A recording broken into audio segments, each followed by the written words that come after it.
जगन्नाथ जी श्री मंदिर छोड़कर जा रहे हैं, पर क्यों? बंगाल में एक भक्त रहते थे, रामदास।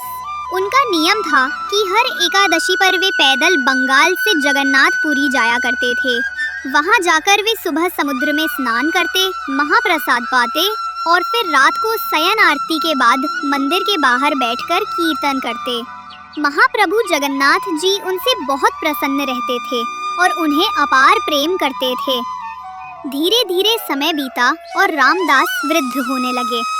अब उनके शरीर में पहले जैसा बल नहीं रहा, लेकिन उन्होंने अपना नियम नहीं छोड़ा। उनका मन अब भी वही था, भक्ति में अटल। महाप्रभु जगन्नाथ जी को उस पर दया आ गई। जब अगली एकादशी पर रामदासपुरी पहुँचे और कीर्तन कर रहे थे, उन्होंने नेत्र बंद किए हुए प्रभु का ध्यान लगाया। तभी उनके ध्यान में जगन्नाथ जी प्रकट हुए और बोले, रामदास, तू अब पुरी मत आया कर, मुझे बड़ा कष्ट होता है। रामदास बोले, महाप्रभु, आपको कष्ट होता है इसलिए मैं समझता हूँ कि अब आना ठीक नहीं, पर यदि अगली एकादशी को आप मेरे सामने नहीं होंगे तो मेरे प्राण ही निकल जाएंगे नाथ। जगन्नाथ जी बोले, ठीक है, तो एक काम तो किया जा सकता है जिससे तुझे पुरी भी ना आना पड़े और तू मेरा दर्शन भी कर ले। रामदास बोले, वो कैसे संभव है? जगन्नाथ जी बोले, अगली एकादशी में जब पुरी आएगा तो एक बैलगाड़ी ले आना, मैं भी तेरे साथ चलूंगा तेरे घर, तब मेरा दर्शन कर लेना। प्रेम से दिन भर मुझे ही देखता रहना, मैं तुझे देखता रहूंगा। रामदास बोले, अरे नहीं महाप्रभु, आप तो सुख से विराजो, मैं आ जाऊंगा, मुझे कोई कष्ट नहीं होगा। लेकिन जगन्नाथ जी बोले, अब तो हमने मन बना लिया है, मैं तो तुम्हारे साथ ही जाऊंगा, और वो भी अगली एकादशी पर। रामदास खुश भी हुए और दुखी भी। अगली एकादशी जब आई तो रामदास बैलगाड़ी में बैठकर आए। सब पंडा पुजारी बोले, अरे रामदास, आज बैलगाड़ी से आए हो, कुछ विशेष है क्या?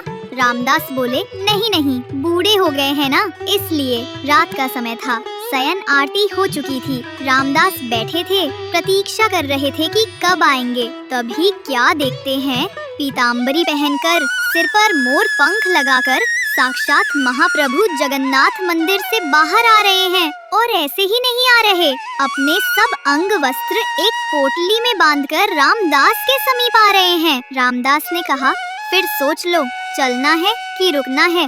तो जगन्नाथ जी ने कहा, अब तो तय हो चुका है कि चलेंगे हम तुम्हारे संग ही। रामदास मन में सोच रहे थे, मैं तो मना कर रहा हूँ, पर इन्हें ही आना है मेरे साथ। जब बैलगाड़ी के पास गए तो जगन्नाथ जी बोले, ये बैल तो बूढ़े हैं, मैं अगर त्रिलोक का भार लेकर बैठा तो ये यहीं से वैकुंठ चले जाएंगे। भोले रामदास बोले, अब तो यही मिला मुझे, इसी से काम चला लो। जगन्नाथ जी ने कहा, ठीक है। जैसे ही उन्होंने हाथ फेरा बैलों के ऊपर, वैसे ही दोनों बैल तंदुरुस्त हो गए। जगन्नाथ जी बोले, हटो, हम चलाते हैं, ये हमारी काम की है। रामदास बोले, मैं ही चला लूंगा, आप छोड़ो। जगन्नाथ जी बोले, नहीं, मैं ही चलाऊंगा। सामने बैल हाँकते हुए द्वारकाधीश थे और पीछे सीधे साधे रामदास बैठे थे। जैसे ही मंगला आरती का समय हुआ, वैसे ही सब पुजारी बोले, ये सुभद्रा जी और बलभद्र जी तो हैं, पर जगन्नाथ जी कहाँ गए? सब जगह हल्ला मच गया, जगन्नाथ जी चोरी हो गए, ढूंढो। सबका शक गया रामदास के ऊपर, क्योंकि रामदास ही वहाँ रात भर रहते थे। जगन्नाथ जी को पता चल गया था कि सब पंडा पुजारी रामदास के पास आ रहे हैं।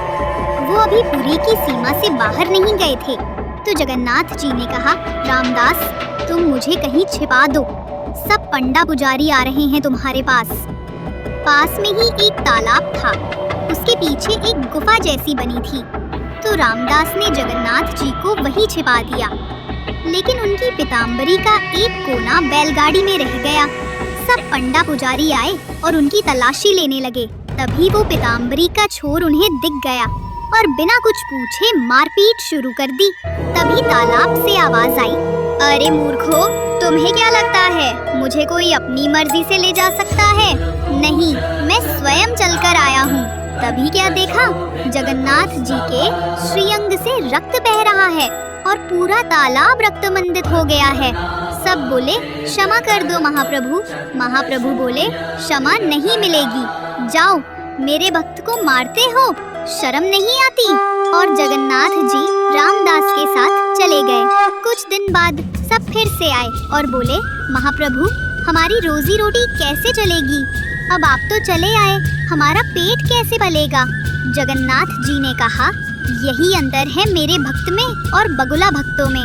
फिर बोले ठीक है, हम अपने भार के बराबर तुम लोगों को सोना दे देते हैं तो हो जाएगा ना?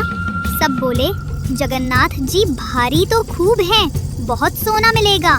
सब बोले ठीक है। जगन्नाथ जी बोले रामदास व्यवस्था करो। रामदास बोले ये गलत है, मेरे पास इतना कुछ है ही नहीं देने को, मैं कहाँ से लाऊंगा इतना सोना? जगन्नाथ जी बोले तुम्हारी पत्नी की नाक पर एक सोने का किल है, वो ले आओ और एक तुलसी का पत्ता ले आओ, बाकी हम दिखाते हैं, आखिर हम भी परमात्मा हैं। जैसे ही नापा गया तो उस किल से भी कम भार के महाप्रभु हो गए और सब पंडा पुजारी से बोले जाओ ले लो अपनी जिंदगी, धन चाहिए ना तुम्हें? अब उन पुजारियों के पास कुछ कहने का मुंह न रहा। वे सब पंडा पुजारी खाली हाथ पूरी लौट आए। भगवान को कोई बांध नहीं सकता, पर प्रेम के वश में आकर वे स्वयं बंध जाते हैं। जय जगन्नाथ।